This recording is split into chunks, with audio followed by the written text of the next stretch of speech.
In the winter of 1981, two state troopers found a farmhouse outside Hazel Ridge, Pennsylvania, that hadn't been opened in 43 years.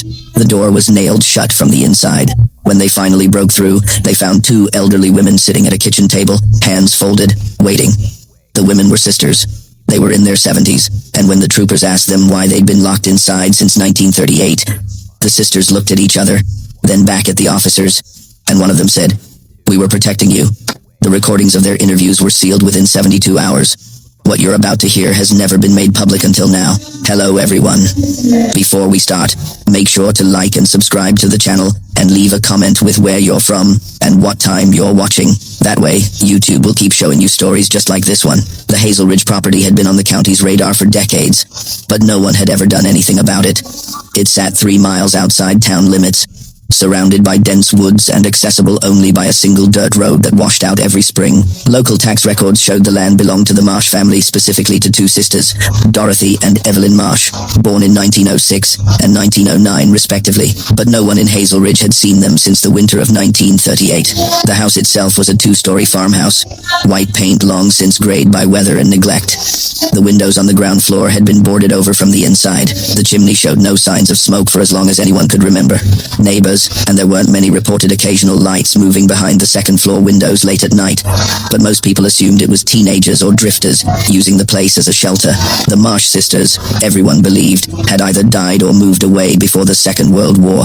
Then, in January of 1981, a utility worker trying to update electrical grid maps noticed something strange. The house was still drawing power. Not much, just a trickle, but consistent. Month after month. For over 40 years, someone was paying the bill. When he reported this to the county, they cross-referenced it with tax records and discovered that the property taxes were also being paid automatically from a bank account set up in 1937. The account had never been touched except for those 2 recurring payments. The county sheriff at the time, a man named Richard Halloway, decided it warranted a welfare check. He sent 2 state troopers, Daniel Kovacs and James Brennan, to investigate on January 14th, 1981.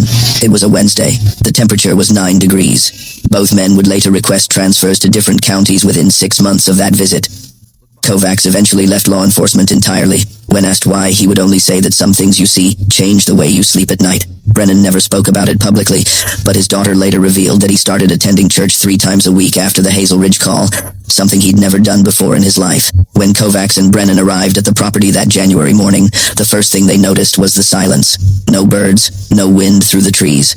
Just an oppressive quiet that Kovacs later described as feeling like the air itself was holding its breath. The front door was solid oak, and it had been nailed shut not from the outside, as you might expect from an abandoned property, but from the inside. Dozens of nails driven through the door into the frame, some of them bent from the force of the hammering. The windows on the first floor were similarly sealed, boards nailed across them from within, overlapping in places as if whoever did it wanted to be absolutely certain no light could get in or out.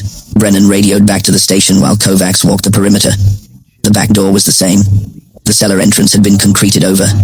Every possible entry point had been methodically sealed, but the electric meter was spinning, slowly but steadily. Someone was inside. Someone was using power.